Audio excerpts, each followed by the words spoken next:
Rebonjour.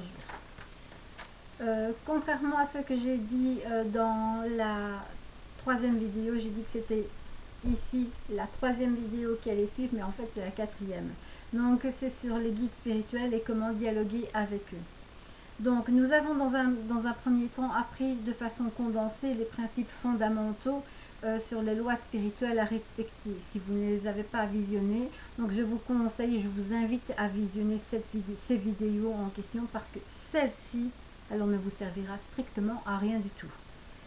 Alors en tenant compte des différents paramètres et des lois qui précédemment, donc vous serez capable de pouvoir mettre en pratique et modifier votre état de conscience et mettre en pratique la façon dont vous allez pouvoir dialoguer avec les guides spirituels. Alors, c'est très différent des anges gardiens parce que nous avons parlé dans une vidéo, donc j'ai expliqué dans une de mes vidéos comment dialoguer avec les anges gardiens. Mais ici, c'est totalement différent parce que les anges gardiens vont nous parler par signe ici. C'est un dialogue qui se fait avec les guides spirituels et ce dialogue, c'est comme une forme de télépathie, je veux dire, une information qui passe de façon innée dans notre conscience, dire comme si c'était quelque chose qui vient dans notre tête, comme quelque chose de concret, une idée, je veux dire, mais qui va très vite.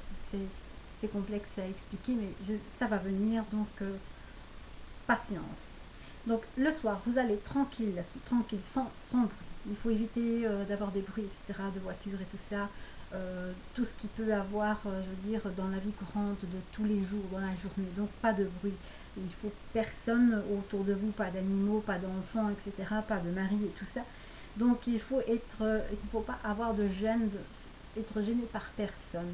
Donc c'est aussi ne pas avoir soif, ni avoir faim, ne pas avoir mal, parce que si vous avez mal, oubliez, laissez tomber, parce que le mal sera là et ça va vous empêcher de pouvoir vous mettre en état modifié de conscience réelle et complète, parce que les mots seront là et vous bloquera. Donc ainsi être dans un état de bien-être et être positif. Si vous venez de vous disputer avec vos enfants, votre mari ou que sais-je moi, le patron, quelques heures avant, alors il ne sert à rien d'entrer en contact avec les guides spirituels. Il faut attendre un jour où vous êtes bien dans votre tête et avec tout le monde. Il faut être serein, vider votre esprit et être dans le moment présent. C'est ce qui est très très important pour pouvoir dialoguer avec les esprits. Donc vous allez, pour pouvoir entrer encore un peu plus dans un état modifié de conscience, il est très important de se baser sur la respiration, ce qui va nous apporter un état, je veux dire, de calme et de sérénité. Vous allez inspirer profondément, vous bloquez quelques secondes et expirer doucement.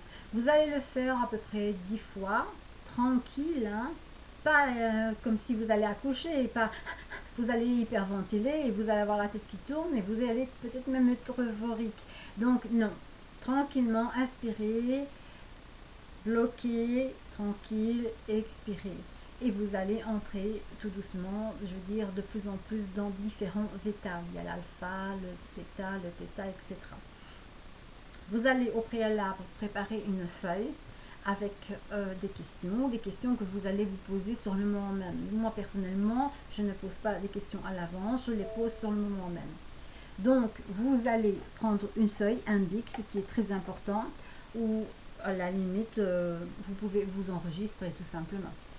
Et alors là, je vais simplement vous expliquer comment on peut faire donc un dialogue. Donc vous allez prendre votre feuille et vous allez simplement être en méditation. Vous allez parler, il faut une thématique, hein, on ne va pas parler 2 heures avec les esprits, avec les guides spirituels.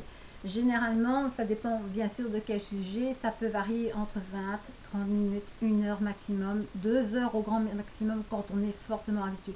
Dans un premier temps, je vous conseille de faire un quart d'heure, 20 minutes maximum. Pourquoi? Parce que bon, vous utilisez des énergies, donc le guide spirituel utilise votre énergie et vous utilisez des énergies qui sont reliés à la terre et qui sont reliés au ciel. Et ça épuise un peu et ça fatigue, je veux dire, le côté éthérique qui nous entoure. C'est quelque chose d'assez complexe. Donc il est très important de ménager notre pile, notre batterie. Alors, nous allons, donc en étant bien, en entrant en contact d'abord avec nous-mêmes et en pensant à notre question, bien sûr, à des choses bien précises. Nous n'allons pas demander de faire de la voyance aux guides spirituels, de faire une prophétie, et ce n'est pas leur but. Leur but, c'est simplement de nous orienter. Nous prenons par exemple, tout simplement, est-il bon pour moi d'accepter le poste X que monsieur X m'a proposé? Et vous allez avoir de façon instantanée une réponse. Ça peut être directement un oui ou ça peut être, je veux dire, un peu plus long. Je prends un exemple. Il serait bon pour toi, avant de t'engager, de réfléchir, car il peut y avoir d'autres opportunités.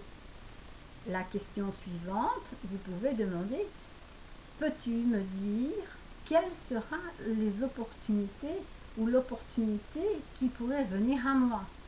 La réponse, en fonction, bien sûr, admettons qu'il vous répond, l'opportunité viendra en temps voulu et elle sera accordée par Fernand, admettons.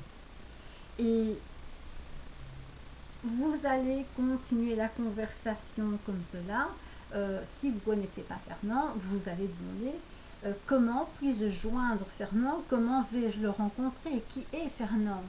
Et là, le guide spirituel va vous dire qu'il vous sera, à mon humble avis, mis sur le chemin en temps voulu et vous allez simplement que vous devez lâcher prise par rapport à cela.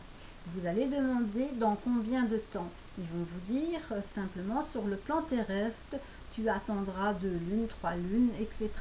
Donc, ils ne vont pas vous donner la date exacte. Ça arrive qu'ils donnent la date exacte, ça arrive.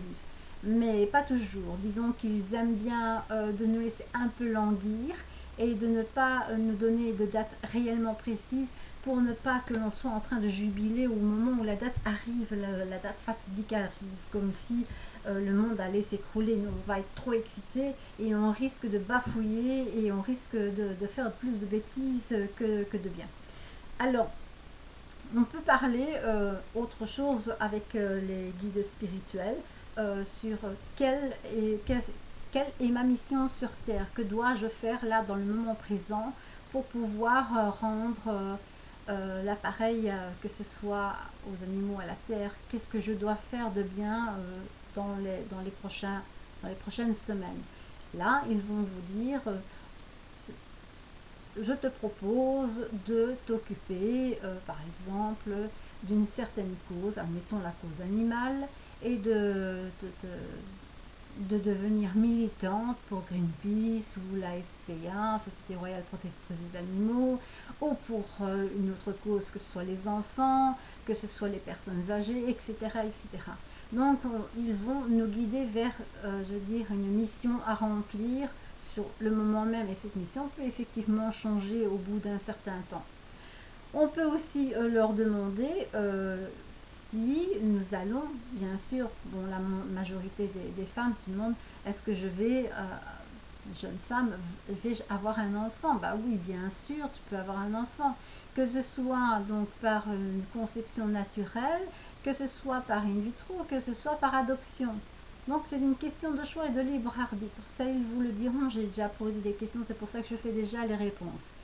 Et vous pouvez effectivement poser comme question, quelle est l'orientation professionnelle ou quelle est l'orientation spirituelle dans laquelle je dois me vouer. Donc là, ils vont répondre clairement, dans le moment présent, je te propose de t'intéresser par exemple à l'astrologie pour mieux apprendre à te connaître, etc. Donc là, ils vous donnent, je veux dire, des sujets à penser, à voir, etc. Bon, maintenant, si vous demandez, si vous lui posez, est-ce que je vais être riche et heureuse, etc., ils vont simplement vous dire qu'il en sera fait selon votre volonté, selon vos actes, selon les moyens que vous allez vous donner. Ils ne sont pas là pour vous dire votre avenir, mais pour vous orienter. Si vous posez la question sur une tierce personne, il ne peut pas vous répondre sur la tierce personne, sur leur avenir, leur orientation, etc. Ça doit venir d'elle-même. Par contre, si vous posez la question si cette personne est bonne pour vous au niveau vibratoire, il vous répondra oui ou il vous répondra non. Et si c'est non, et vous pouvez demander si vous pouvez aider la personne à changer son taux vibratoire pour la mener vers la vôtre. Ce sera oui ou ce sera non, tout simplement. Donc, ils vont vous dire généralement d'essayer, mais de ne pas vous acharner si la personne ne le veut pas, parce que ça fait partie du libre arbitre de celle-ci. Je sais que ce n'est pas, je veux dire, que ce que je vous explique va devoir être un travail sur vous-même, un travail de presque tous les jours, je veux dire, être dans un état modifié de conscience et commencer, ça ne va pas se faire du jour au lendemain d'entendre spontanément par télépathie le message du guide spirituel. Vous allez pouvoir parfois entendre oui, non, ou bien des bribes, mais c'est déjà un début de contact.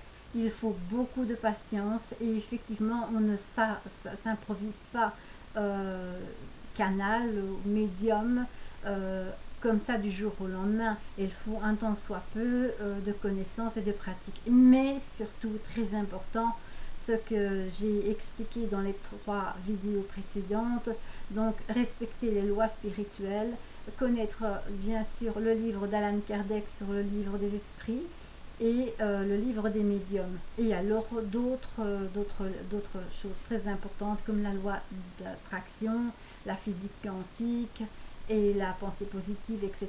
Donc, que j'ai parlé dans les précédentes vidéos. Donc voilà, en ce qui concerne le channeling, c'est un don, tout le monde peut le posséder, tout le monde a en soi, ça s'éveille. C'est une question de temps, d'apprentissage, de patience et de foi, surtout de foi. Donc voilà, en ce qui concerne sur comment dialoguer avec nos guides spirituels, bien sûr je n'ai pas eu beaucoup le temps parce que c'est une petite vidéo d'une dizaine de minutes, 13 minutes maximum. Bien sûr j'en ferai une plus longue quand le moment sera venu. Là pour le moment c'est un condensé qui vous permettra de pouvoir atteindre cet objectif de façon, je veux dire, aisée, mais bien sûr avec de la patience, beaucoup de patience. Je vous dis à bientôt pour une prochaine conférence.